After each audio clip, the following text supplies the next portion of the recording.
Oh, you're on the committee. Oh, someone on the committee. Good afternoon, everyone. The time now is 3:31, and we're at the Human Services meeting of the Human Services Committee of the Orange County Legislature. Please note that we're being transmitted live via live streaming, and be conscious of your phones and devices. If you could put them on silence, that would be great. At this time, if you please stand and join me for the Pledge of Allegiance. Pledge allegiance to the flag of the United States of America, and to the republic for which it stands, one nation, under God, indivisible, with liberty and justice for all. All right, as you all can tell, Janet Sutherland, chairwoman of Human Services, is not here, and she's away, so I'm filling in for her today for the meeting here. Could you do a roll call, Lorraine? Absolutely. Amo, Anagnostakis, Present. Ellers, Luhan, Present. Tortel, Tui, Here. Sutherland. 3 present, 4 absent. 3 present, 4 absent, so we do not have a quorum. And the ones that are absent are Glenn Ellers, Laura Tortel, Michael Amo, and Janet Sutherland. All right, first up, we have Anne Marie Maglione. So a point of order, just for the record, Sure. we don't have a quorum, so this is not a meeting. Yeah, It's we not don't an have any official voting. meeting. Okay, just to make it clear. Yeah, we have no quorum, and we have 2 reports, so we're just going to do that, and then we'll be done with Human Services. Okay. Anne Marie, thank you for coming. Thank you for inviting me. I appreciate it. And we felt that Janet and I felt that you got shortchanged a little bit the last. That was quite all right, but I appreciate that you invited me. You're Yeah, back, and we'd love to hear all the great things you're doing. thank you. I think we are doing some exciting things. We just had our budget hearing with the county exec today, and it went very well. He was very supportive of all of the programs that we're doing. So I wanted to share with you a couple of the programs that we're creating that are new ones. Every year we do the senior games. And I will be very honest with you, senior games has always been a little bit of a thorn in my side because it's 2 weeks of senior games and non-games, and then nothing for the rest of the year. So we weren't able to do it for a few years during COVID. So what we did was we revamped it. So now we're going to be doing senior games on September 21st and 22nd. You'll get invitations. We're going to do an opening ceremony. We're going to do some drop-in games. We're going to, kind of do the traditional things that we do. And then the next day, we're going to go to the Bruderhofs. We're going to do a hike. We're going to do lunch. And then we're going to do an event once a month.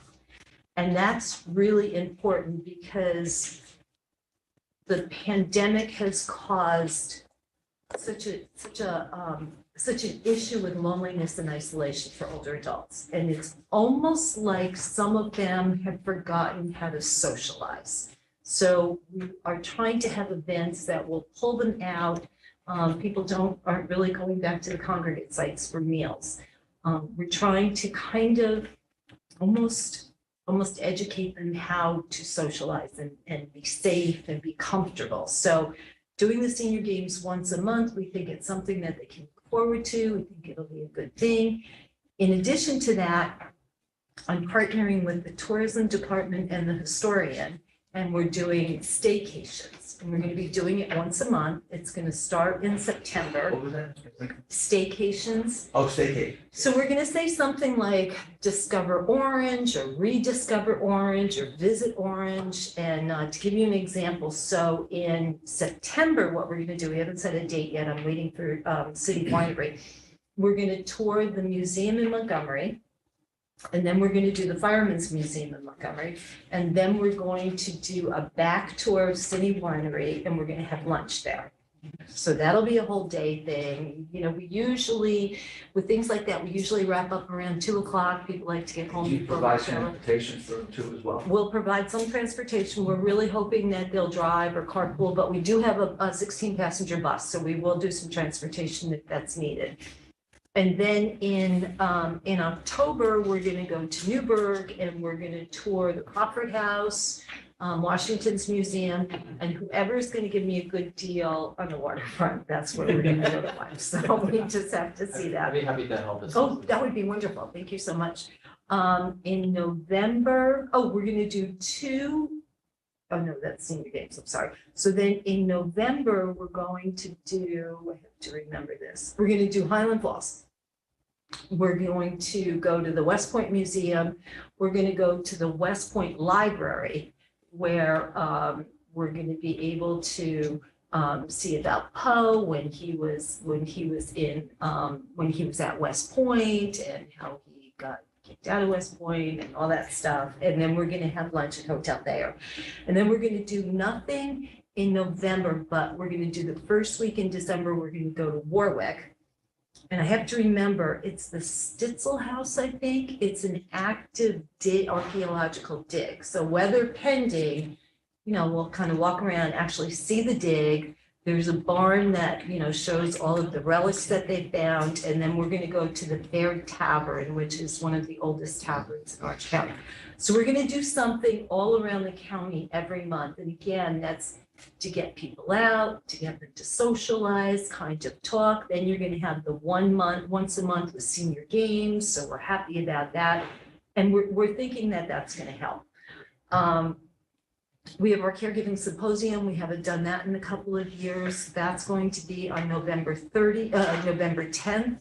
And it's going to be at the Armory in Newburgh. So we have a new wonderful caregiving coordinator. She's bilingual. She goes to the Armory every Saturday because a lot of people are raising their grandchildren. So she's getting a lot of those people who have been underserved. We're getting them in.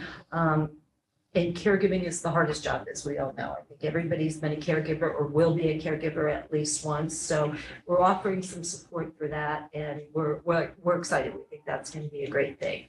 My staff has been working pretty much nonstop during the pandemic. We never stopped, and where everybody was able to, stay home and be safe. My kitchen staff, they were just out there in the forefront. They had to come, they had to cook, they had to deliver the meals. So they're a little burned out. We're going to do a team building event on September 9th. We're going to do it at Plum Point.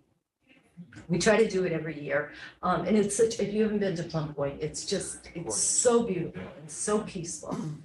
So we're going to do that, and HR is going to help us. We're going to have some formal parts of it, but then we're going to do some,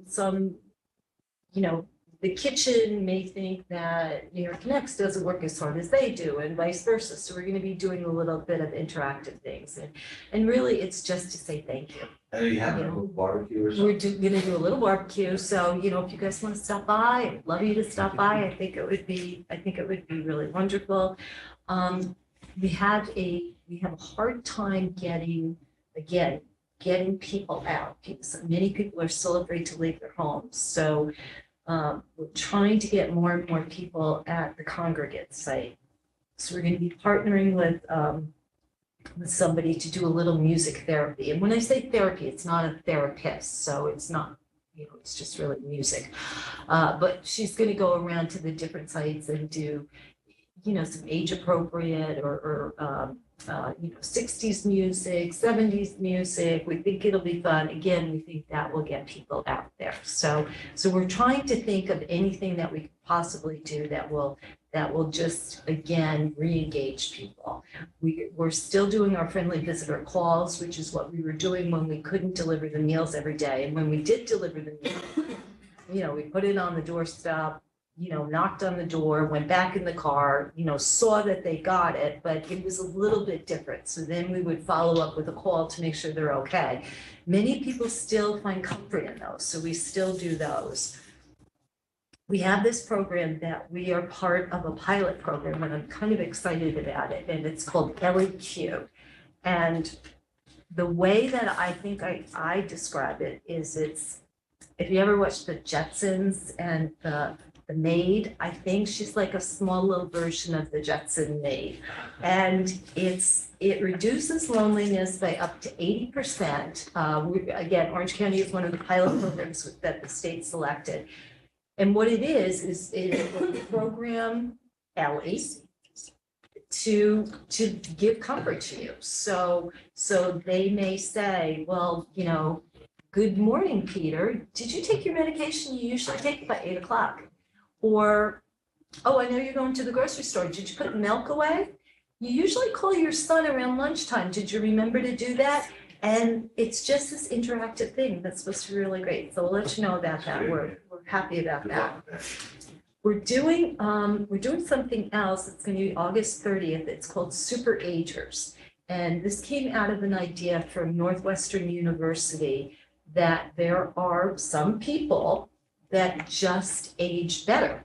And they do extraordinary things. You have to be over 80 and they do extraordinary things. So this wonderful man, Mr. Cliff Davis, went around the county. He was a former journalist and he went to all the senior centers and all the sites and he interviewed people. And he came up with 23 people that fit the criteria for being a super ager. And what a super ager is, just very simply doing something that maybe an 80-year-old wouldn't do. So one is there's a lady that's 80 years old or 86 years old, and she teaches defensive training to young girls to keep them safe. Somebody else skydives and teaches skydiving, and you wouldn't think like an 85-year-old does that. Did he run across someone named Tony Morano from? I think Tony's on the list.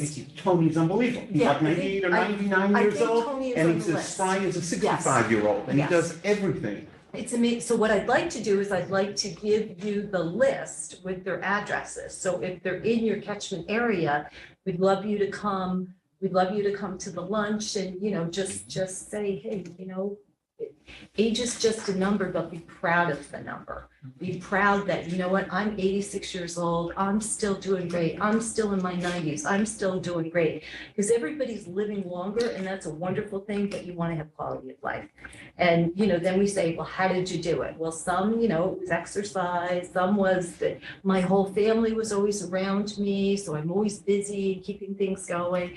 And there are role models. That's what we want to do. So this is our first annual one. We're going to try to do it every year throughout the county. What's the date on that? It's August 30th and it's going to be in Cornwall, at the Cornwall Senior Center. So we'll let you know about that. I'll send you the information and Yes, you can please. share it with everybody. So those are just some of the things we're doing. Just a quick question. Sure. Mr. Chairman. Yes. For the staycations, how many people are we expecting, or is like estimate wise? I don't know. We were going to cap it off at about 30, which we would be thrilled if we got 30. If we got more than that, then we'll accommodate. So I think spreading the word will get people excited. I know I was telling my staff about it and they were like, I want to go. Can I volunteer? Can I help? So I think it's going to be fun. I've never been to a live archaeological dig. I've never been to the Crawford House. I've heard that that's wonderful too. So I got together with the tourism director and the historian, and we thought maybe next year we'll do Constitution Island. We had never done that. We want to do something out in the Port Jervis area. So we really just want to spread it around and just talk about how rich a place we live in and the history and all the interesting things that, sometimes you live here your whole life and you're like, yeah, I heard about it, but I never went there. Well, now this will give you the opportunity to do that. So that's what we're doing. Fantastic. That's Yeah. great. I'm excited. Keep us posted. And I can't thank you for the support that you always bring me. So when I come with an idea and I talk to you, you're always so supportive. So thank you so Yeah, much. love hearing. Yeah. That's great. That's great.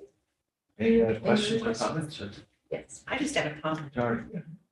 You're so uplifting, Oh, thank you. really, and you always have been. Thank you. And I really want to applaud your efforts as well as your staff, because we've gone through and are continuing to go through some unusual times.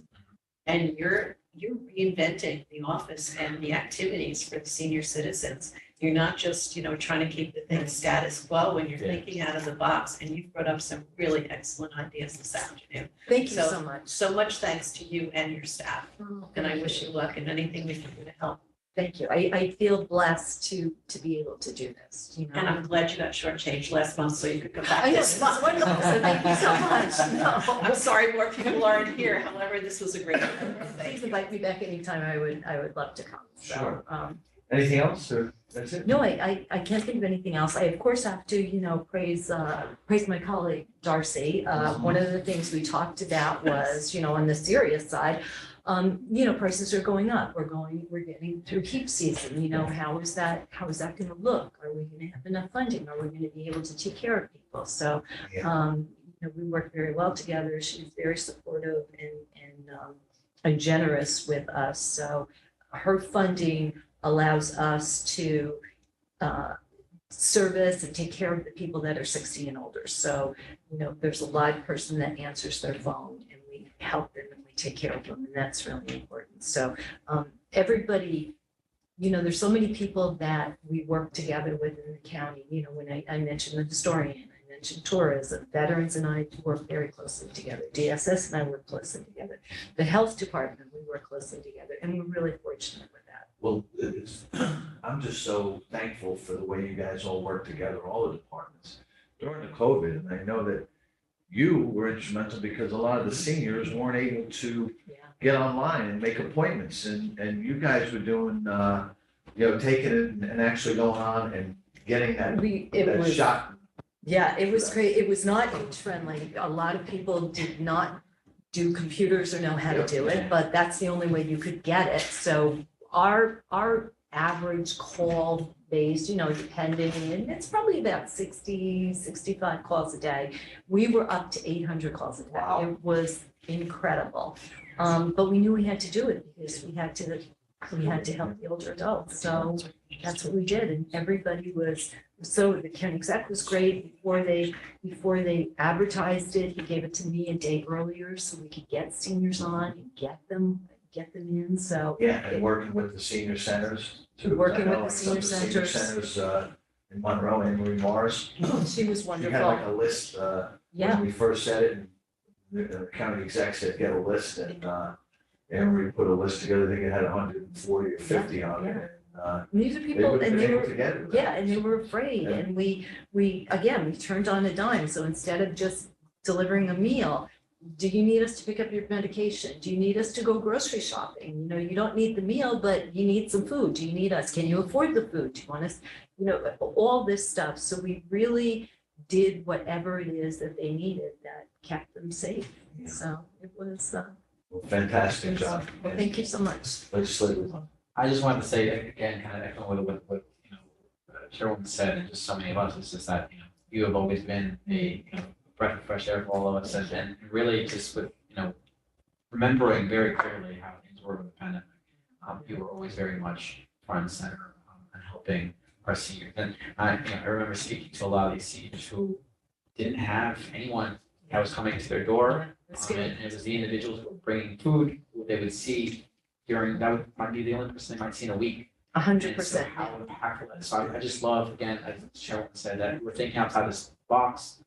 And those conversations that stemmed from the pandemic, it prompted us to learn so many things too, about the needs of our seniors that some of us, kind of identified some of the things, but maybe some of them we didn't think about. So it's really great that we're doing this. So. Well, thank you for saying that, and I have to commend you because we said we need help, and you were like, what, where, and when? How can we do it? And that was, the pandemic was terrible, but some of the things that came out of it is really how wonderful our community is. And people just said, "Yep, we're here. We'll do it. No problem." And that was really wonderful too. So thank you. Legislative Fed, Jim, did you have anything? Yeah, I just have one quick thing. Sure. There's not many people that would make me come to the government center on a Saturday evening. Anne Marie was one. She, this past Saturday, and I found out that my pass does work on Saturday to get in here. There you go. So I've worked with Anne Marie the last few years with some coupon books that are available through the New York State Ags and Markets and through the office. And these coupon books are for eligible seniors to use at area farmers markets. And this year, the coupon vouchers there was a $25 coupon booklet, $5 increments. And the last couple of years, we've gone to the senior citizen centers in Deer Park, Port Jervis, and we've given out hundreds of these to eligible seniors. So much so this year that I asked for an allotment and I got them from Kevin. And we went through them 2 weeks ago at the farmer's market. Everyone was so appreciative and so happy. And then I called you guys and said, guys, can we get some You more? want some more? And Yeah. you guys hooked us up. So yesterday we delivered another 31 to the Deer Park Senior Center. And there's a couple of ladies from Pennsylvania there. I made sure they didn't get them. You're just waiting. But no, they are all very grateful and appreciative. And it's such a great program, and I appreciate you helping, because sometimes it's hard to, it's 860 square miles, so it's a little bit tough, but, this ensures that people can get some fresh vegetables and fruits, and, isn't that the best thing to do, farm to table thing, so it's wonderful. And it helps the farmers too, because now, They there's money redeem in them their for pocket cash, too. right? Dollar for dollar. Yeah, exactly. But I just want to put one thing on the record, because some people called me in June, when are the coupons coming out? Right. I'm like, well, why don't you let the fruit grow on the trees Well, first? that's exactly it. And so, And I do the same thing, summer comes and I'm like, oh, I want to go to the farmer markets, and there's really nothing there but yet. it's been great, and you're right, it helps the seniors out big time, and it also helps the area farmers, so thank you for working with me on that. Well, thank you so much. So I got still a few more to deliver, and I look forward to it, so Thank you, I thank you. appreciate that. Great. Thank you, Chair. Anne Marie. Thank you, guys. Have Really a good appreciate it. day. Enjoy the rest of your summer. You too. Take care. Doreen, can you just let I was remiss, just let the record state that County Attorney Rick Golden has been with us for the meeting. Absolutely. Thank you. Okay, Darcy, you're up. Commissioner Darcy Miller, Social Services and Mental Health Report. Trying to hang up this call. Wait a minute. Well, that was fun, right? Oh my gosh. It's funny, Emery just does so many exciting things. It's not funny, but sometimes I feel like I don't get to have the fun in my two roles. I just have a little more fun, right? You have plenty of fun. And Yeah. and your staff too, I just want to say. Oh my gosh. How you guys pulled it out, Both sides, amazing, Malhut and social services. Emery talked about morale, and, I have to say, I've experienced among our staff that they're a little low, and, many of us are still experiencing the impact of the pandemic. And we do our first face-to-face get-together on September 16th. Oh, So we're very excited that we will be coming together to do when we bring the mental health, social services, employment training together. Our staff plan for it. There's committees that put it together. There's painting, there's activities, there's team building, where is that? and that's at the county park. Oh, Oh, yeah. yeah, it's over Mount, yeah, Great, Thomasville. great. So it's just great that we'll be back together. It's the first time since all this started, and, we really need the time with one Yeah. another to be able to connect, show our appreciation for them, and, they've just been amazing. Because not only do they do their work they do every day, but as we sit here with Denise in the room, she's just putting out the backpack to collect for students who are returning. It's a collaboration with the union and our staff are so generous. There'll be so many backpack materials available for children who are returning to school, so just great. Because we're gonna give those back to CPS to hand out for children that are getting removed from homes and things like that, so they have the supplies and feel like they're part of all the other children.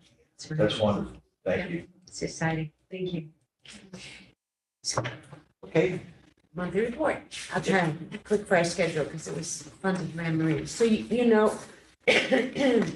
excuse me, we see a slight increase in temporary assistant or family assistance, a much more significant increase in safety net that is for individuals.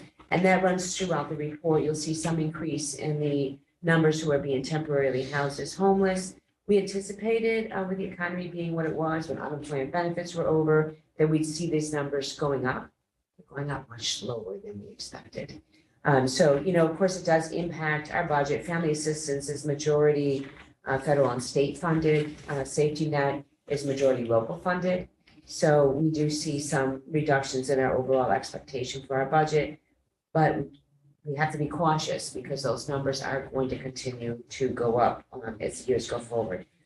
Employment, they're working pretty steady, but workforce. So I appreciate employment training and the great work they're doing to engage people. As our caseloads are down, those who are required to come into them are down, and hopefully we'll see more people returning to the workforce. SNAP, again, increase in our weekly applications. We're up to 266 applications a week. We have seen consistent increase in SNAP throughout 2021 and now 2022. And really that just speaks to people who are struggling to put food on the table, We had that conversation here last. It came up from all of you in a discussion. Just prior to that, the county executive shared it with me. With his support and direction, we have increased our funding to the food bank by $150,000. So already the pantries are so excited to be getting these funds to be able to have enough food to hand out to those who are in need. I think Irene Kurlander and our contract team and our county attorney's office really for being able to get that through very quickly and bring the money out. As you know, we did that twice during the pandemic under emergency benefit, and we were able, under exception, to be able to do it again to make sure there's enough food and materials. And with HEAP, when does that season start? So when do you start taking applications for HEAP? And is that open now or? That is a direction that we will get from, it's open now for cooling. Yeah. So we will get direction typically, and last year, if you recall, it started a little bit early. It started in September. And our team worked so hard because, as you know, they did the dual applications, the arrears and the regular HEAP benefits. So probably around September, maybe October, depends on when the state gives us the go-ahead. But they're actually working now. So those who already have open cases in SNAP, for example, who will be assumed to be eligible for the HEAP benefit, they begin preparing for them to be able to put their HEAP benefit applications through. So they're already, because otherwise so many applications come in, it's a lot to manage. Yeah, that staff works overtime, really from opening to closing of HEAP in order to manage those needs. There's a question, in fact, Anne Marie makes me chuckle because she just sent me an email asking me, how we were planning for and what the concern was around, would there be enough to cover the applications with the increase in the cost of fuel? And my only response to that is that's a federal and state decision. It's all federal state dollars, and they will give us our allocation and we will work up till that allocation is spent. Emergency Now, do you housing. still have money left in that from last year or no? I mean, that's kind of started around, so that's exhausted, then you have to wait for. Right, and then we wait, and they give us additional funds, right, exactly. Well, they don't actually give us the funds, they give us a total amount that our county is allocated, and then they actually pay most of the bills directly to the fuel companies.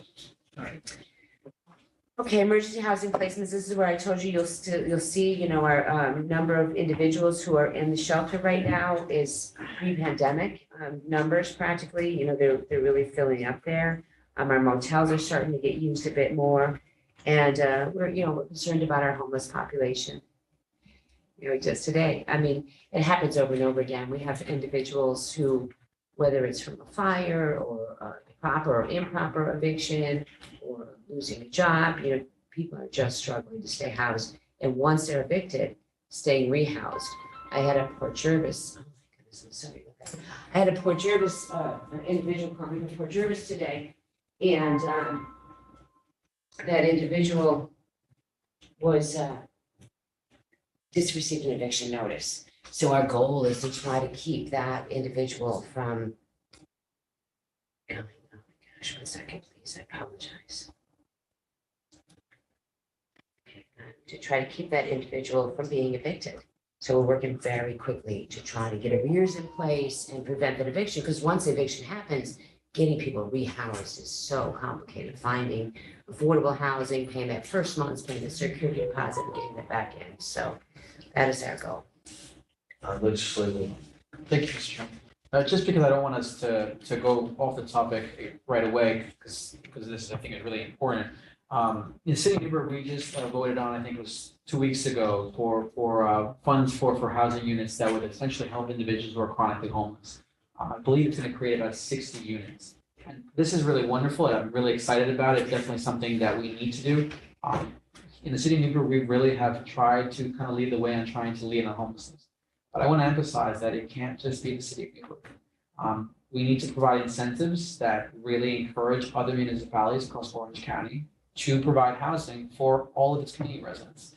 City of Newburgh probably has more transitional housing, homeless individuals that we want to care for, but it's currently the one that leads the charge on creating housing for individuals who need it.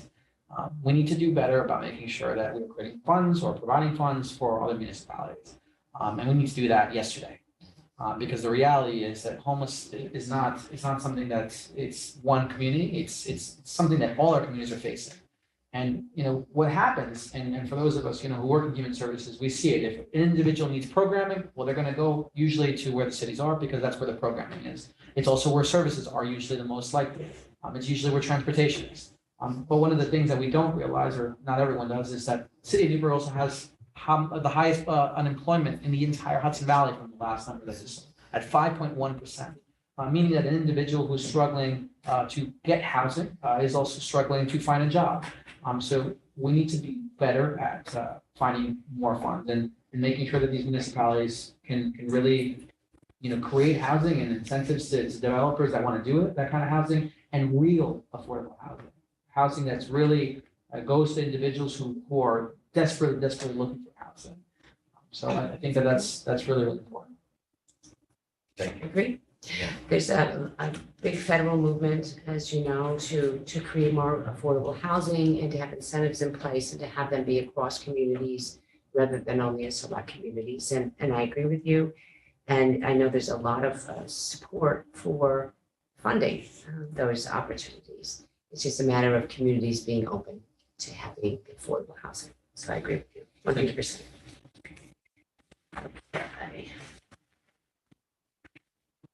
Medicaid, we see the increase in our Medicaid applications too. You know, local DSS only manages of the 130 plus residents who are currently on Medicaid.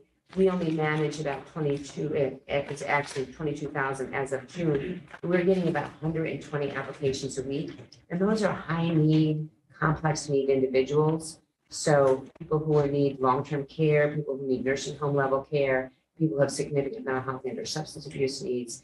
So we're surprised by the increase in our numbers, and our overall numbers are so high because we have not been able to close any cases. We've not done any recertification since the beginning of the pandemic and the waivers was put in place. So that is still in place through December of this year. And we should get a notification at least 2 months prior to them going back to doing recertifications. The state will be responsible for the majority of those recertifications, and it'll be a big lift for them to be able to respond to that workload.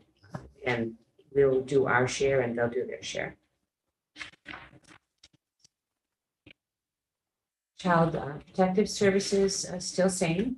I appreciate it. I know I sent out to you all a notice to be able to put out on your social medias. Hopefully you're able to get some information out. Just to remind our community that if you see something, say something. If you think a child is being harmed, please call the child abuse hotline here in New York State and, you know, support young people. And that's our job as adults to make sure that they stay safe. They can also call 311. 311, you can call 311 to get information and support. And if you did call 311 about an issue, they would quickly revert you to the New York State number, right? It's the only place that can accept child abuse suspected reports. Raise the age numbers, surprisingly going up here in 2022. But, you know, again, a lot of pandemic impact as Anne Marie's talking about our aging population goes all the way back to really infancy, where some infants have lost some developmental stages and skills because of the pandemic. And we've had some young people lose their social abilities, and we have more violence happening among that age group across the county. So we have seen an increase. If in fact those numbers stay consistent throughout the rest of this year, we will see a higher percentage of arrests in 2022 than we did in 2021 and or 2020. So we're watching that closely. With the raise the age arrest, then they're getting arrested and then they're released again. Depending on what the circumstances are, there was some change to that. These guns are involved. They will go in. Some of them are going to secure YO detention. And they also put a waiver out where local jails under certain circumstances can have a raise the age or YO youth be housed at the jail as well. So they're not all being released. But many of them are receiving services and remaining in the community. And just so you know, we are planning for legislation change that goes into effect December of this year. They're also raising the lower age. So anyone who is 11 or under will no longer be able to be arrested or to be charged with a crime. They will be turned back to the Department of Social Services. We will try to do an assessment and offer services, but we do not have any, there's no investigation that will be completed to my knowledge at this point. So we won't know if someone's charged with a sexual assault crime. We won't know if that crime was committed, there's just no one investigating it. We can offer the services, but it really will be voluntary whether they accept them or not. So it's an interesting time. We don't have a lot of arrests typically during that age. But for example, last year we had 20 under the age of 12 who were charged with sexual assault, and we had 3 that were arrested. So that's, a significant number. Yeah. And it concerns us, but we'll do the best we can with that age group. So typically 7 to 11. Obviously, the goal is to try to rehabilitate and support, connect to services, and not have them go further into the criminal justice system. So we have a processing team that's coming together to address that. There'll be training coming forward, and we'll do the best we can with this.